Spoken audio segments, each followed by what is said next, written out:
La conférence d'aujourd'hui avait pour objet de conclure un séminaire de stratégie, mais aussi d'ouvrir une série de séminaires sur les opportunités d'affaires en milieu totalitaire. Le temps actuel correspond à ce que Giuliano d'Ampoli a appelé l'heure des prédateurs, c'est-à-dire que les mécanismes géopolitiques mondiaux vont vers des zones de tension, de grande conflictualité, que ce soit les démocraties occidentales, les terrains dans lesquels elles se déploient ou les pays dans le reste du monde.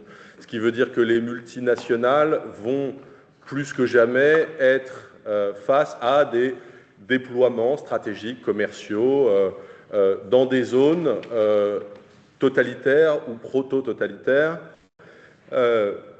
L'histoire nous a montré jusque-là que quand le jeu en vaut la chandelle, ou quand l'analyse bénéfice-risque est positive, les entreprises ont tendance à aller faire du commerce, même quand cela va à l'encontre d'un certain nombre de valeurs qu'elles inscrivent en gras et en gros en deuxième page de leur rapport de développement durable ou de responsabilité sociale des entreprises.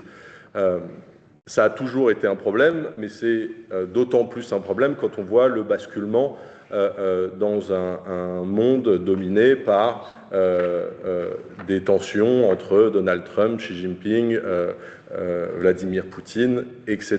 Les entreprises vont être exposées plus que jamais à du risque politique et géopolitique. Souvent, si on le regarde sous l'angle purement du profit, ce qu'on va appeler un risque réputationnel, c'est-à-dire le problème n'est pas d'avoir participé à des crimes contre l'humanité ou à des crimes de guerre, le problème c'est quel effet ça a sur ma réputation et donc sur la bottom line.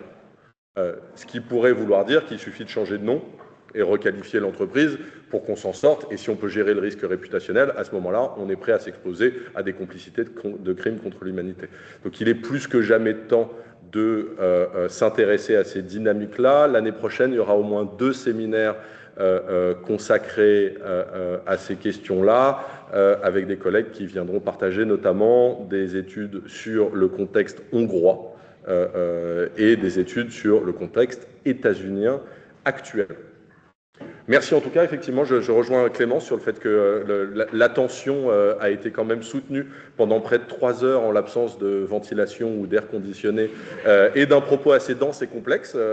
On se plaint régulièrement des étudiantes et des étudiants quand ils font du bruit, qu'ils arrivent en retard et qu'on a des choses négatives à dire. On leur dit assez peu quand il y a eu un comportement qui était notable et agréable. Donc je me joins à Clémence pour vous remercier de la qualité de votre présence et remercier à nouveau Nicolas Hénin pour son introduction, Anne-Laure, Anna et Elisabeth pour la table ronde et évidemment Clémence pour la conclusion. Merci beaucoup.